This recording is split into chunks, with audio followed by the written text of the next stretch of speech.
here while digesting. I'll try to stay entertaining so that you don't fall asleep. What I'm going to present here is about a problem that is called direct access in database, in the database theory community. And this is joint work with my PhD student, Oliver Irwin. So let's start by giving you a broad introduction to what is this direct access problem for what I call join queries. So you have already seen this kind of slide since you're here, so I will be a bit quick about it, but I think it's good to put the context again. So I will be considering join queries, that is conjunctive queries without existential quantifier, right? I don't have any existential quantifier here. And this is like you have atom, each atom corresponds to a table, and you can basically conjunct this atom, which is a join operation if you look at the more applied database point of view. So let's say you have a table with people living in cities and a table that tells you which cities are capitals. Then you can join them, and basically you end up with the people living in European capitals here. And the thing I will be interested in about here is that this answer set of the query, I will order it lexicographically on this order induced by the columns here. So city, country, ID, name. So I will always write conjunctive query in the order I want them to be lexicographically ordered, right? And the direct access problem is a very simple problem. You are given a query, you are given a database, and you want to simulate an array access to the answer set of the query. So basically what you want is that if someone is giving you a k, you want to answer with a k tuple, of course, provided that you have order q with this lexicographical order, right? So let's say that you want to access qd of 4, so the fourth solution of q on database D. This is Francesca living in Roma, in Italy, right? Okay, so what people have been interested about in this room, actually, and in this community, is to solve this problem in 2 steps. First, you allowed some pre-processing, and then you want to actually answer any direct access query. So any k can come to you, and you want to efficiently solve it. So one easy solution to do this is you start by computing a huge table that contains every solution of Q, and obviously you sort it with the order that you're interested in. And then whenever someone asks you the k, you just output the kth row, right? This is simple. Yeah, but the pre-processing here is a bit expensive. Yeah, possibly this is be the form the database to some polynomial of the query, which may be too expensive in practice. Of course, the answering DA queries step is quite cheap. This is basically reading a row and outputting it. So here I do not say this is constant time, because somehow you have to write down the bits of the answer. So let's say this is polylog in the size of database, because you have to write down the answer. And you don't have a constant number of bits. This number of bits depends on the domain of your database. Okay? But you can say this is constant if you prefer, right? It just depends on the model of computation that you are using. All right, so can we do better, basically? Can we have better preprocessing without sacrifice? Yes? If you fix the query, this does not... No, because, I mean, you still have to write down things that are in your domain, and you need log of the size of the domain bits to write down this thing, right? I mean, let's say your domain is Berlin, Germany, all these values that appear here. I mean, if you want to write down Berlin, you need at least this number of bits, and this is related to the domain of your database. It has nothing to do with your query. Okay, but if you don't like it, just say this is big O of 1. But I prefer to write it down like this, because actually your result and the result I will be talking about, we also have a polylog time access. And this is a way of saying you do not lose much by having a polylog time access, because this is actually what you have even in the dumb array technique. Okay. Right, so you can forget about this. Just compute the table, sort it, and answer the k row, right? And remember that this is expensive to do, because you don't want to compute the whole table. I mean, this is expensive to compute this whole table. So can we have a better preprocessing without, of course, sacrificing sacrificing the direct access phase. Right, so it turns out that you can, and this is based somehow on a class of queries that is well known, because there are some classes of queries where we know that we can decide whether the answer set is empty or not in polynomial time. Observe that on a very general, in the very general case, in terms of combined complexity, deciding whether you have an answer or not isn't hard, right? So, but we know some classes of queries where this can be decided in polynomial time, both in the database and in the query. So we will look at these classes of query as good candidates for the direct access problem. Of course, I mean, if you want to solve direct access, you need to solve this problem first. So let's look at the classes of query that already enjoy tractable model checking. This is called model checking, right? Okay, this kind of results, it generalizes well for counting the number of solutions to the database, and as I will talk about it, to this direct access task. So this is a very interesting class of queries. So here I put a lot of names because I will be talking about many papers in a mixed order, just saying a lot of ideas. So these are people who contributed to the things I will be talking about. I'm trying to be more precise in the rest of the talk when I'm mentioning a precise result, but sometimes this is just an imprecise comment and I don't want these people to be forgotten. All right, so what is the class of query we will be interested in today?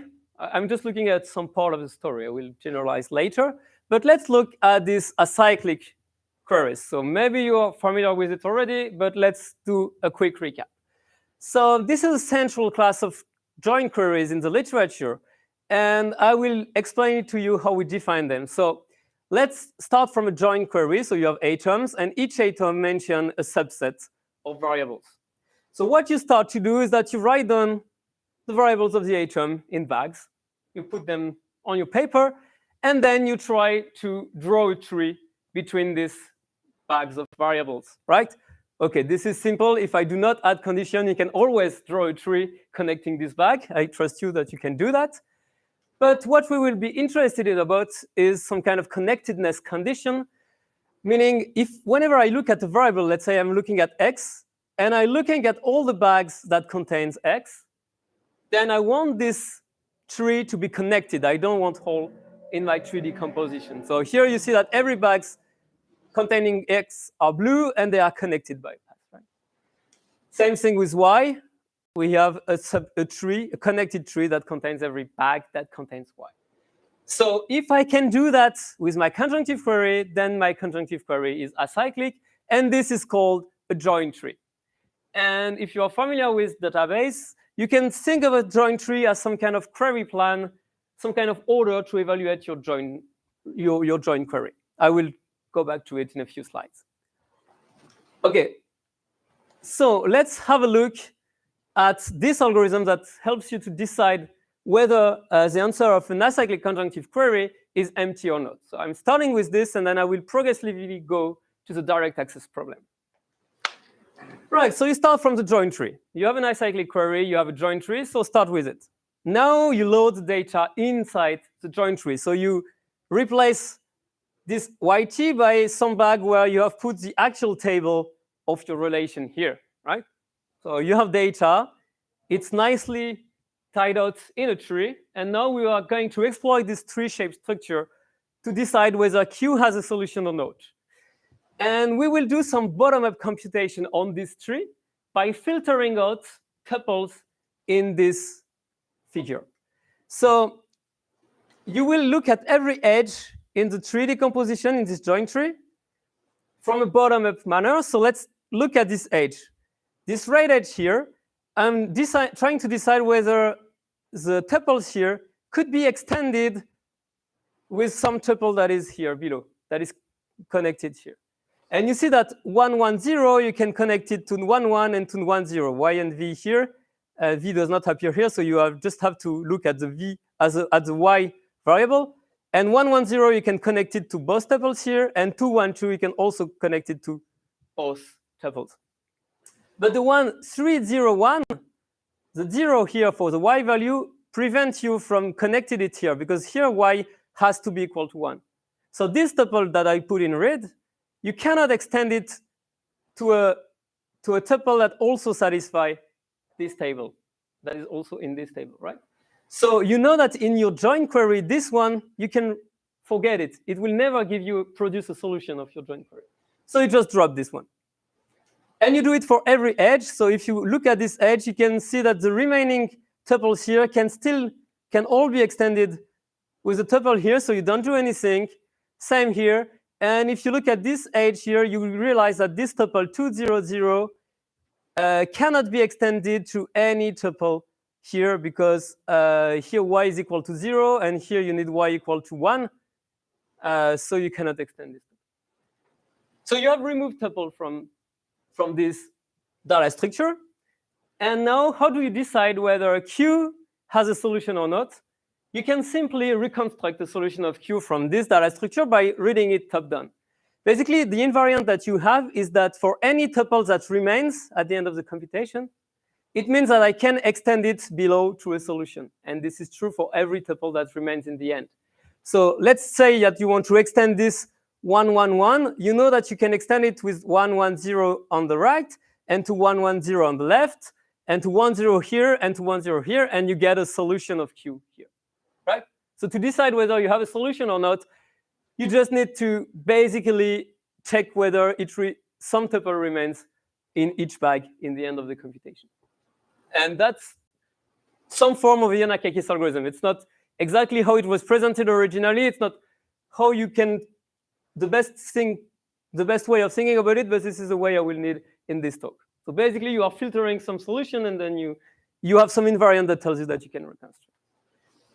And this algorithm, you can actually twist it so that instead of just deciding whether you have a solution or not, you can count the number of solutions. And instead of filtering a tuple, you may just remember how many ways you have to extend this tuple below. So this is just changing the summering for those people in love with summering here. I'm one of them. But basically, you can tag each tuple so that you know that this 1, 1, 1 tuple here, you have 2 ways to extend it to a full solution below. And you can do it in a bottom-up computation the same way that we did it for the model checking problem. So you can count the number of solutions of QD. And then I think that you can do is that you can use it to actually solve some kind of direct access query.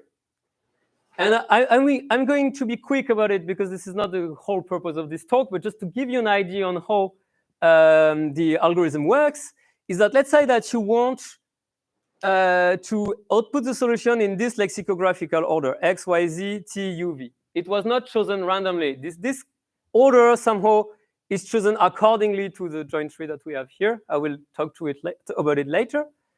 But let's say that, okay, you want to output the third query, the third solution of Q on database D. So basically, we start by looking at the value you need for X, Y, and Z. And this value, I mean, you know that if you take 1, 1, 1, you will extend it to at most 2 solutions. So you don't have enough solution here. You need a third one. So you need to go to the next row where you have solution. And so you have to pick 2, 1, 0 for X, Y, Z. And then you can do it recursively by twisting a bit of parameters. But you just go down in the tree by changing what is the solution you are looking for. And you set variables this way. And in the end, you have constructed the third solution. I will not delve into details, but that's the idea. You use this number that tags your row here to access the third solution. And what has been shown by Capelli, Ciavelis, Gartebauer, Kimmelfeld, and Riedewald, basically is that if you have a conjunctive query, a join query that is acyclic, it's not written acyclic because somehow I twisted it something, but let's think of it as a acyclic query. And you have an order x1, xn that is compatible with your join tree. Let's wait for a bit for what it means. Then you can answer direct access queries with some precomputation that is linear in the database and polynomial in the query. So this is good for combined complexity, right? And once you have done your precomputation, you can access it in polylog of D. So that was I was rambling about polylog in my first slide, because somehow you haven't lost anything on the access time, but you have improved the pre-processing by much. I mean, you are linear now in the size of the database instead of being d to the number of variables of q or something related. Right. So, and basically, this is the algorithm I've shown you. You just need to understand what is compatible order, but basically, from a compatible order, you build a joint tree, and then you do the Yanakaki stuff that I have shown in the previous slide. Right, so what is a compatible order here? Then a compatible order is actually very tightly related to the notion of acyclicity in hypergraphs. So let's say that you have an acyclic hypergraph here, and you all know trees, right? If I give you a tree and I give you a graph and I ask you the question, is it a tree? So how would you solve it? One way of solving it is to look for cycle, right? This is what we usually do. But another way of solving this problem is that you take the tree and you remove leaves, right? And if you can remove leaves until the tree is empty, the graph is empty, it meant that this graph was a tree. You have exactly the same phenomenon when you look at hypergraphs and related acyclicity notions for hypergraphs. So the acyclicity of hypergraphs that I've been talking about in my previous slides can be defined as some kind of leaf elimination of what I call an alpha leaf. An alpha leaf is some x such that the neighborhood of x, that is everything that is in an edge with x, so this is the green part of the picture here, is included in some edge E of the hypergraph. So if you look at x in my picture, then here is its neighborhood in green, and this is included in the red edge. So this is an alpha leaf, and you can remove it. And if you can remove alpha leaves until you get an empty hypergraph, it meant that the hypergraph was alpha acyclic. And this is a characterization of acyclicity for hypergraph. So let's say, for example, look at this hypergraph here. You can remove 1 because the neighborhood of 1, it is 1, 2, 3, and this is included in this edge. So you can remove 1, then you can remove 2, you can remove 3, and then you can remove 4. Observe that you could not have started with 3 because the neighborhood of 3 is 1, 3, 4, and you have no edge that covers 1, 3, 4. Okay? So this is some kind of leaf elimination characterization. Okay? And this characterizes alpha acyclicity. So this is the acyclicity that I've been talking about with this joint tree. You have many kinds of acyclicity in hypergraph. So the one that is usually called acyclicity by database people is the alpha acyclicity. So I'm starting to call it alpha acyclicity because in a few slides, we will have another acyclicity. So. Okay, so you have this characterization of alpha acyclicity in terms of elimination order. It has been called an order without disruptive trio by Nofar, Nicholas, Wolfgang, Miriek, and Benny in their paper, but I prefer this alpha elimination order because it predates by several decades. The definition, I mean, has been known for the 70s, basically. So yeah, let's use this alpha leaf vocabulary here. Right, so let's reformulate the theorem. If you have a conjunctive query and if x and x1, so be careful here, you have to reverse the order. If it is an alpha elimination order of your hypergraph of the query, basically, then you can answer direct access query with this precomputation and this access time. This is the same theorem. I just changed what is a compatible order into some precise definition. So what is the algorithm schema of this?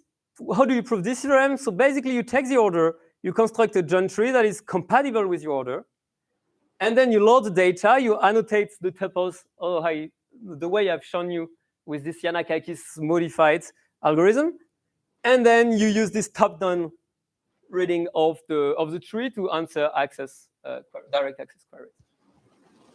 Right. So this is not my contribution, right? I mean, I'm only talking about the work of other right now. Yes, Kuldeep? So the query you are assuming is alpha acyclic, or is there any assumption that... So if you have an alpha elimination order, then it is alpha acyclic by definition. So you cannot avoid this. But I mean, if you take any alpha elimination, basically you can measure its complexity, and you will have a to the k here if the complexity of the elimination is k. Yeah. I understand it correctly that you are saying that a query is alpha acyclic if and only if it If and only if this kind of elimination order exists. does not have If you can. disruptive trio as defined. Yes, this is the same. But this disruptive trio has been called alpha leaf before. I mean, this is a characterization of acyclicity that is related to the GIOF characterization of alpha acyclic hypergraph. I mean, this is something that has been around for a long time, actually. This is just that people are used to understanding these notions through the join tree, which is, for the direct access problem, not the right way of saying it. And actually, this would, I mean, I'm picking a bit on the vocabulary, but this was very clever from, I'm sorry, I will not repeat your name all the time, but for in your paper, this is really the same. This is really the nice idea of characterizing this kind of complexity. All right, so what am I talking to you about this? I mean, this is not my work, right? So let's change the point of view here. And let's actually connect with the topic of this workshop, which is a circuit approach to this exact same result. Well, so it has been explained to you by Ahmet, actually, that if you have some acyclic conjunctive queries, then you can build some kind of factorized database that represents the answer set of the query. And basically, Ahmet hasn't told you exactly how you construct it, but you can see it as some kind of modified version of Yanakakis, where instead of annotating things with number of tuples, you annotated it with Cartesian product, decision gate, I mean, etc. I mean, you built some circuit in a bottom-up fashion. This is exactly Yanakakis, where you change the way you plug it. Don't worry if you can't read it. I will not use this circuit, but this is just to illustrate that basically you can reconnect the tuples with some circuit gates, and in the end you get a factorized database, the same that Ahmed was mentioned this morning, that basically computes the answer set of the conjunctive query. And this circuit is very nice because you can do any sort of thing, and just recall what Ahmed told you this morning. You can count, enumerate, project existential quantification. You can do many things. Right. So what you get here, you can also see it as a decision DNNF for the people that are fond of DNNFs. I mean, it has many names, and this is one of the annoying thing with circuit. It appears everywhere in many disguises. But okay, let's focus on this. And some property of this circuit that has been not that much exploited to this day is that you actually have a bit more on this. So here is a circuit I will call an ordered decision circuit. So I'm just like simplifying the terminology here because I don't want to say a mouthful or letter each time I change a slide. So this is some kind of circuit. So whenever you have a variable that labels a node, you decide which value you will assign to your variable. So let's say here I have x1, I can assign it the value 0, and then I need to assign it a value to x2, etc.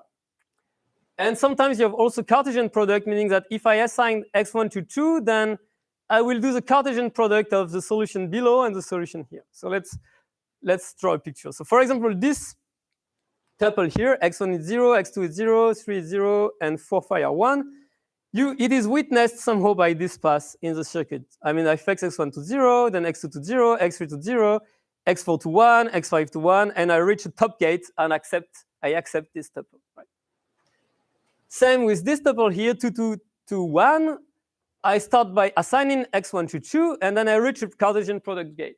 So now I try to go below both branch of my Cartesian product, and now I have x2, I set it to 2, x5, I set it to 1, and here x3 to 2, and x4 to 1, and I reach top gates in every descendant of my Cartesian product, so I accept this tuple, and this is the tuple, the way this tuple is represented in the circuit. So these circuits represent all the tuples that you have here. You can check, you can find some kind of witness for every tuple on the right. Right? This is what you have seen since already 3 days, so it should not come as a surprise. But what is interesting in this structure, this is what actually Ahmed Ahmed talked about a bit this morning, is that you have some kind of order on the variables, and any path that you take here follows this order. So if you look at the red path, then you test x1, x2, x3, x4, x5 in order. If you look at this part of the blue path, then x1 is tested before x3, that is itself tested before x4. And in this way, x1 is tested before x2, that is tested before x5. So on every path, you respect the order, right? And what is interesting here is that you may interleave the variables. I mean, you have x3, x4 here, x2, x5 here. So this is not, your Cartesian product does not dominate one side and another. I mean, here you have some zigzag between the variables, but you don't care because they are not on the same path. So what is important is that if you take a path, you have to follow the variables in the right order, right? Okay, so what can you do with this? Okay, this is what I was saying. You can interleave variables. Sorry. Question. Yeah. What are the top and bottoms on leaf? Yeah. So top means you accept. Bottom means you reject. Yeah. Sorry. Yes, I should have mentioned. So like if you take x1 is 1, oh no, like 0, 0, 0, and 2, then you reach a bottom gate and you reject. This one is you will not accept this. I see. So you need to reach top gates to accept it. Yeah. You could also represent it by just not having any edge going out of your. There are many ways of representing it, but it's just picking. Yes. Can I think of this as an OBD with conjunction? It is about OBD with conjunction. Yes. But you have to be clear on what you mean by the fact that your conjunction are ordered, because this is not the same as ordered DNNF where everything on the left dominates everything on the right. I mean, you may interleave, and this is important for the result. It's not the same thing for an OBDD. Yeah. This is an OBDD with AND gates. This is one of the other bits in the alphabet soup of knowledge compilation. Yes. Yes. yeah. And then, so when you see a product gate, how do you traverse? What's the order of traversing the disciplines? Oh, it may be many order. You just need that if you take a pass in this DAG, you need to be ordered, right? I mean, you traverse them any way you want. Just you don't care. You traverse the Cartesian product, but this pass here, it should be ordered. Okay.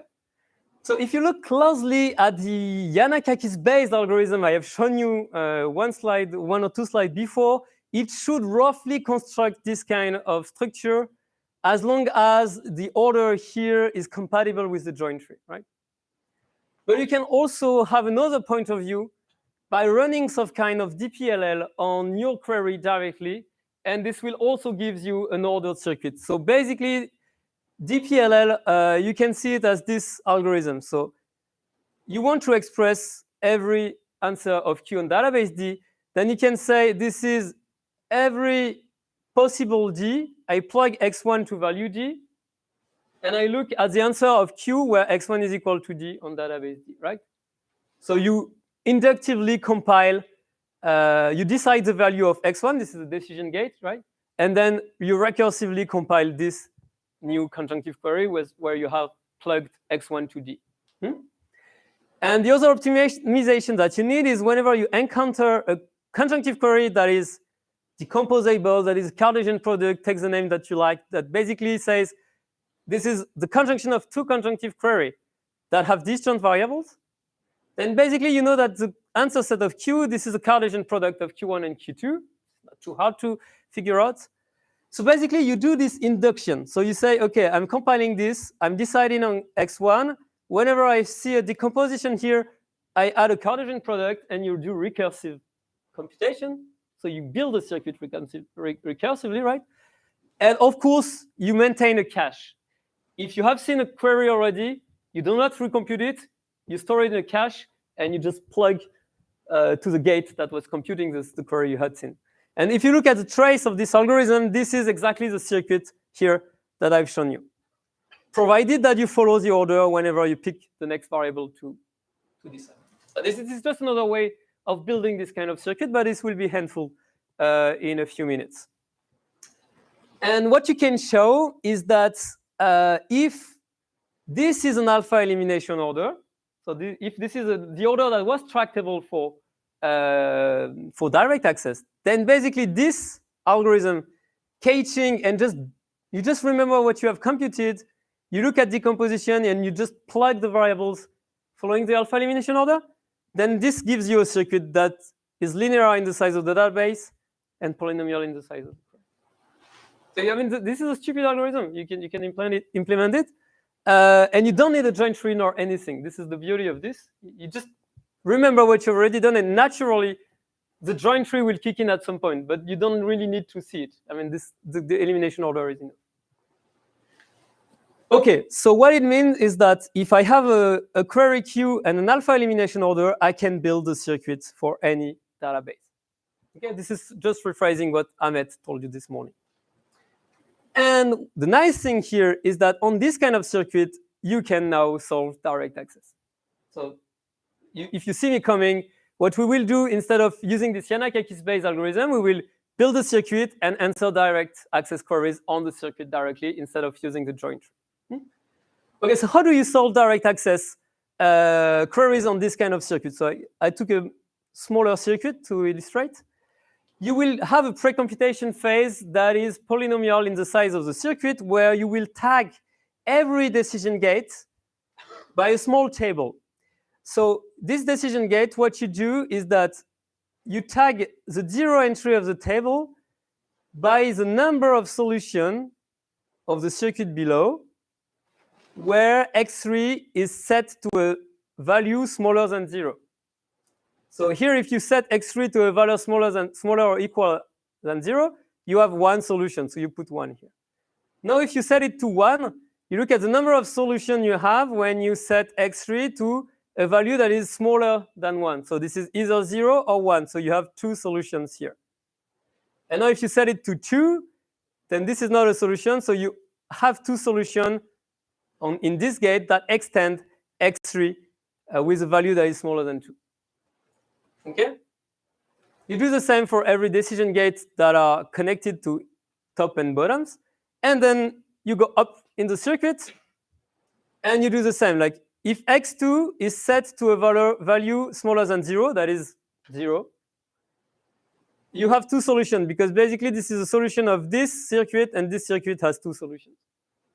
Now, if you set it to a value that is smaller than 1, either you can go through this edge or this edge, and in any case, it produces 2 solutions below, so you have 4 solutions, etc. So you do this kind of bottom-up computation, and you end up with this table that tells you, if I fix x to a value smaller than 1 here, it means that I have 10 solutions below. I mean, this is the same thing as what we were doing on the join tree, but we are just doing this on a circuit. Okay, and now how can you solve direct access queries on this circuit? Let's say you want to find the 7th solution of this circuit in the lexicographical order induced by x1, x2, x3.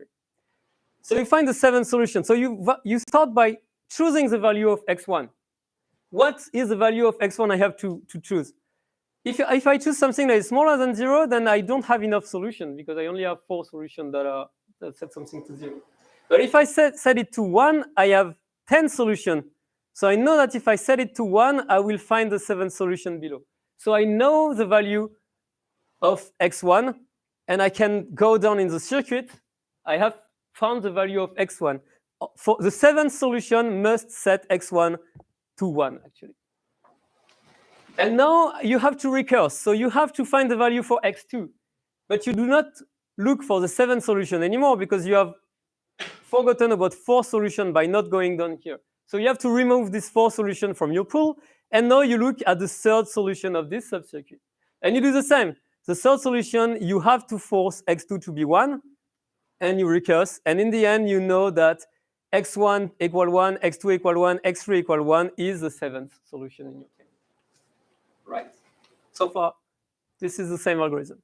What happens when you have Cartesian products? So let's say that you are looking for the 13th solution. So now you have to hit x1 equal 2, because you need something that is greater than 13. Okay.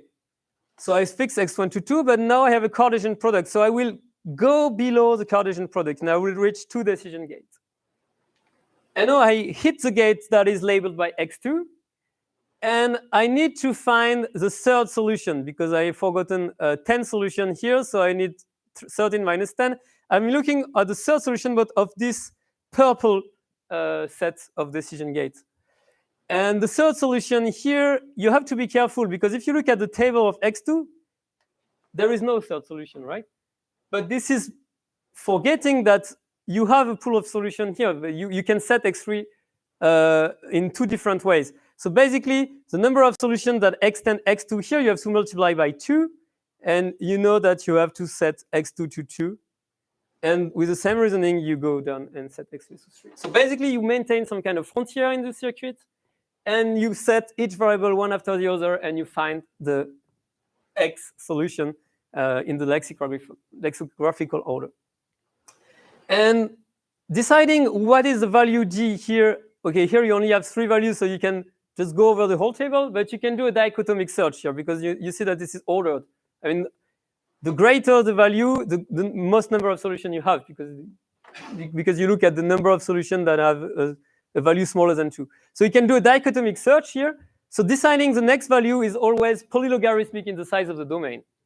So basically what you have is that you have a precomputation that is linear in the size of the circuit. And the circuit was linear in the size of the database. But then whenever you are doing rank access query, then you are logarithmic in the size of the domain. So you have the same complexity bounds. But instead of having this algorithmic schema where you use a compatible joint tree, load the data, blah, blah, blah, you construct the circuit, you annotate the circuit, and you use top-down induction to answer access queries. And now I will have to rush a bit, because this is just a change of point of view of the same algorithm. But is it? I mean, why am I bothering? This is the same algorithm, basically. I just swapped the joint tree for a circuit.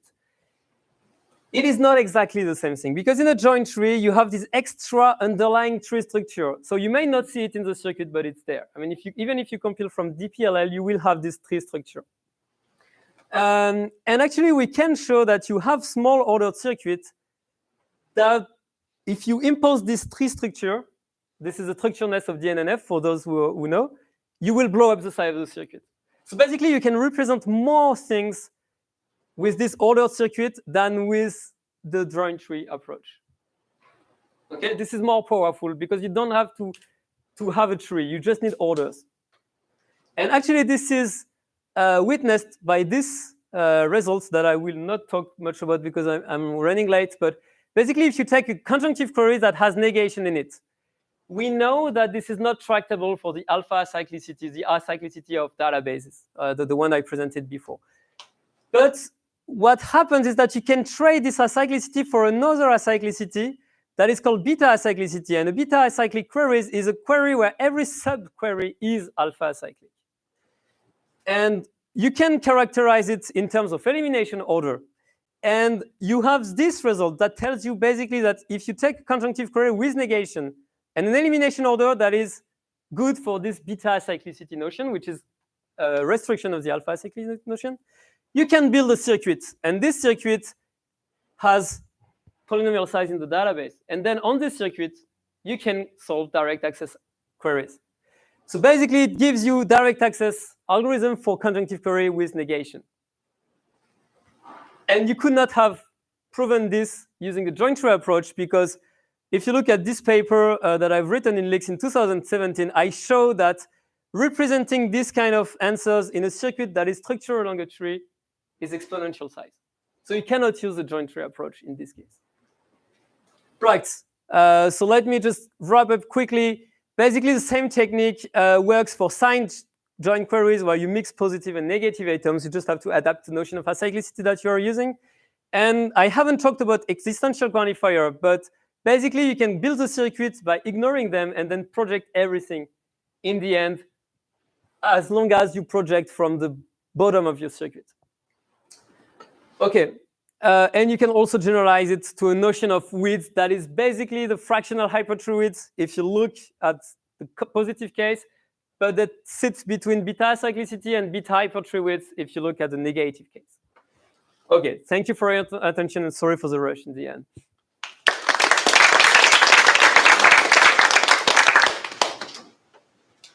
Questions?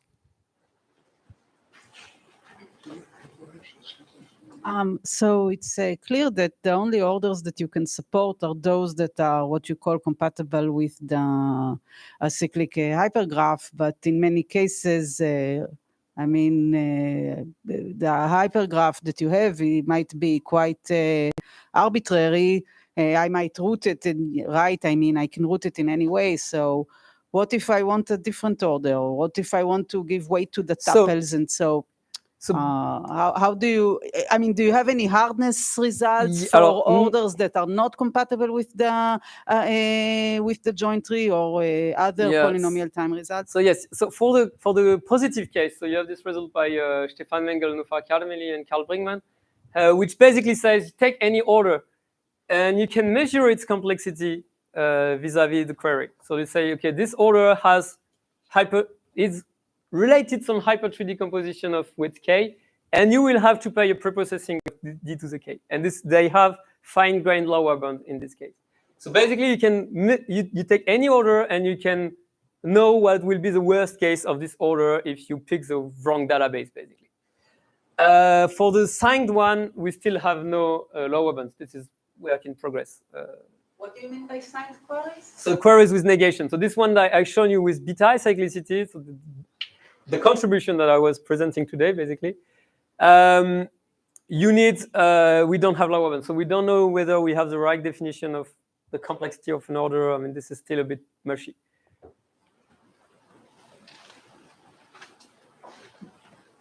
So is your circuit more flexible than the factorized database that Ahmed showed us? So can you achieve better compression with this than factorization? So yes. For beta-acyclic queries, for example, this is what I'm saying. If you take a beta-acyclic query with negation, then basically if you do the algorithm presented by Ahmed that roughly use a joint tree, then you will blow up exponentially.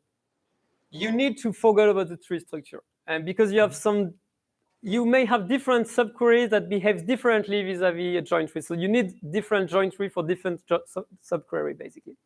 So if you enforce a joint tree, at some point you will reach a subquery and you will just explode because this is not the right joint tree. But if you just try to maintain the order, it will work.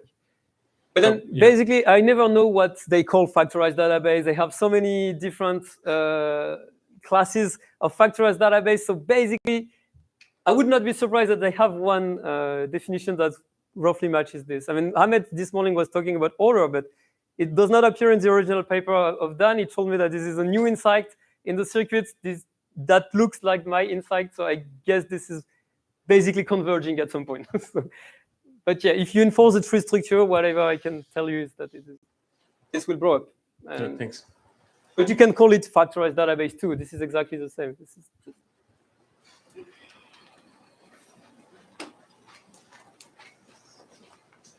I just want to make this comment about connections that I think you know about it, but all these types of concepts were introduced also in constraints and were borrowed from database, the notion of joint tree. And the joint, when you have the acyclicity, this algorithm that you describe, Yanakakis algorithms, it's simply a variable elimination algorithm. So it can be generalized to summation, to optimization, to constraint satisfaction, to enumeration, going from bottom up by variable elimination. What you described can be. Yeah, but then this is a top-down algorithm if you do variable elimination. It's a bottom up, and then you can do it also top down. So this was not a contribution. This DPL part is not a contribution. It's just a change of point of view because I know that people used to database theory always do this bottom-up construction from the joint tree. I agree. And it fails miserably when you have beta-acyclic queries, basically. I agree. So you need to change the view. I agree completely. And indeed, in constraint satisfaction, you don't do this because to find a solution, you go from bottom down. But these operations are called R-consistency, just making connections. One question is when the database is not acyclic. So do you embed it in an acyclic database and do No, so basically, if you have let's say this is not a beta elimination order, you just pick some arbitrary order on a negative joint query, then basically the complexity of this order will be the worst subquery. So you take every subquery and you say, what is the worst complexity for this order on this subquery, which is roughly the worst hypertree width induced by this order, and this gives you the complexity of solving this order. I mean, you can generalize it to a width, and then you will just increase the polynomial that you have here. I mean, it will have bad degree. So basically, it's not really interesting for practical purposes.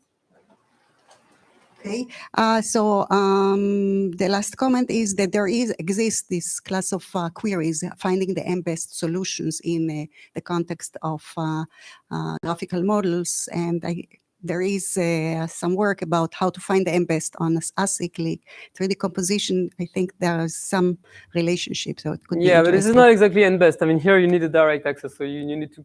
No, it's not the same. Not exactly the same, but there is. It seems to. But I mean, you can solve the n-best problem in here too. Yeah. Okay. Thank you. I guess there. How does this relate to?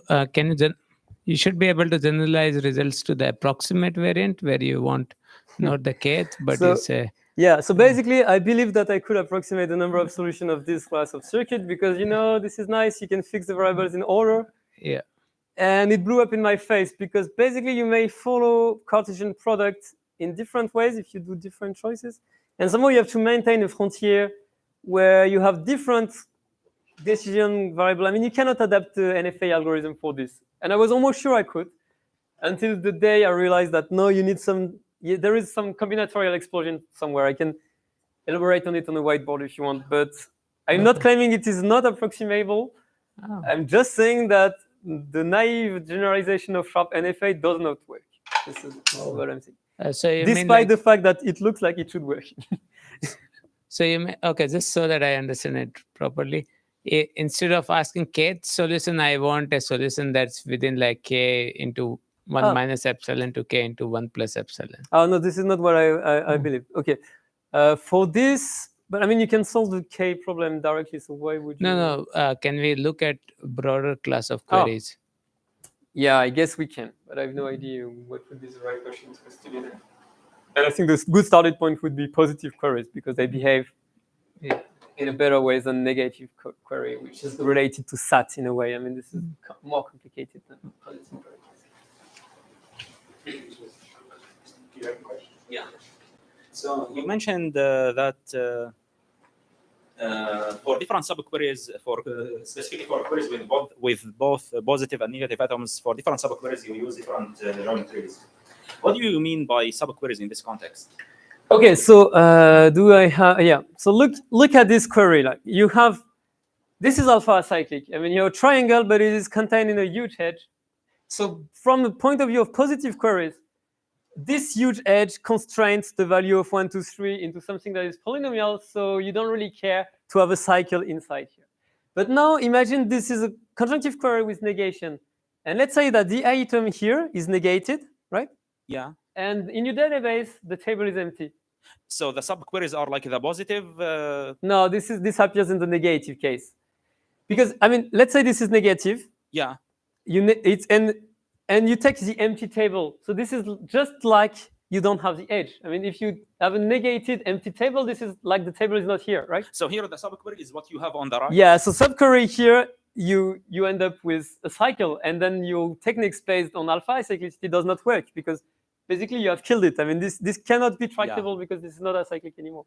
Okay, I will catch up with you later regarding why we need different subqueries. Yeah, but actually I need to catch up later for the FAQ queries also related to this. So maybe this is similar. So I'm trying to distill, there seem to be two separate claims, and I'm trying to get my head around these two things. So the first claim is you showed us Yanakakis in a different framework. And one claim that I think Antoine also made before is that somehow the circuit perspective is more elegant. This is something I would like to understand more because I have not seen this. And I think also Rina shaking her head because the joint tree seems to be something similar. The second argument is that you can do more things. And you've shown us here an example, but it seems there's an ongoing discussion that actually with a change of perspective, one can actually also capture them in some other way. Can you explain us the first thing, the argument that also Antoine made that somehow the circuit perspective, like rephrasing Yanakakis in the circuit perspective is more elegant. I think this was one of your claims. Can you elegance, help us I mean- understand why? I didn't see this this how to read but is there, can you give us an intuition why? I don't want Why? to enter into an aesthetic argument, but basically, look, when you do Yanakakis, right? Okay. So I've shown you can do Yanakakis for the model checking, fine. Then people figure out, oh, I can do Yanakakis for constant delay enumeration. Then people figure out, oh, I can do Yanakakis for model counting. And this is always the same algorithm, basically. I mean, you are doing bottom-up induction on your tree decomposition. But one way of seeing this is just saying, oh, I can do compilation with Yakakis. And since I know that on this circuit, enumeration, counting, model checking, weighted enumeration, everything is tractable, then basically you have one dirty algorithm that uses joint tree, but you have it once, and then all the rest, this is pure. So I don't understand this argument. All of these are just different semi-rings of dynamic programming. You count or you make the Boolean version. Why? So you're saying that somehow all of these arguments, when people say Yanakakis now with counting, they are different algorithms. I don't see No, this. this is the same algorithm. This is 3-4 papers across 30 years, basically. So something's happening. I mean, this is not that easy to go from Yanakakis to the counting version if Why you're not not? familiar with It's a different semi-ring. It's just, so you write it once. You say that because you have read this paper and you have, I mean, ask Yanakakis in the 80s, maybe he could have figured out directly that you can count, but maybe not. I mean, I don't want to debate into it. You can do the Yanakakis for any semi-ring, and I agree this will work. I mean, I'm not claiming that it doesn't work. Okay. But what I'm claiming is that sometimes you can just take this compilation algorithm for granted and then work on some simpler structure. This is what I'm saying. This is just this. I mean, but the thing that you mentioned after that is that, yes, the joint tree technique forces a tree structure in your circuit that makes some things not representable in polynomial size. Typically, the answer set of a beta-acyclic negative conjunctive product. And you cannot escape it, basically. So somehow, this circuit approach is more general in this respect. I just wanted to clarify something you said, that I said that it is a new insight that we can use variable orders for factorization. This was not what I said. I meant in the original paper where factorized representations were introduced, they used T-trees, and they are variable orders. We just call them now variable orders. Yeah. They were just called T-trees, but it's the same concept. And one can do actually some restricted form of negation without blowing up the complexity, but we can talk about this. Yeah, no, you cannot. Afterwards. You can do beta-acyclic formula. I have unconditional lower bounds on this. I mean, this is for sure.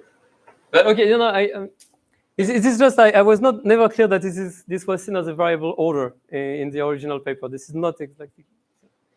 But this is the insight that you have in the FAQ papers, the HR paper. I mean, so this insight is not new. I mean, this is just rephrasing things into circuits. Okay, so we have content for the discussion later. Let's thank the speaker again.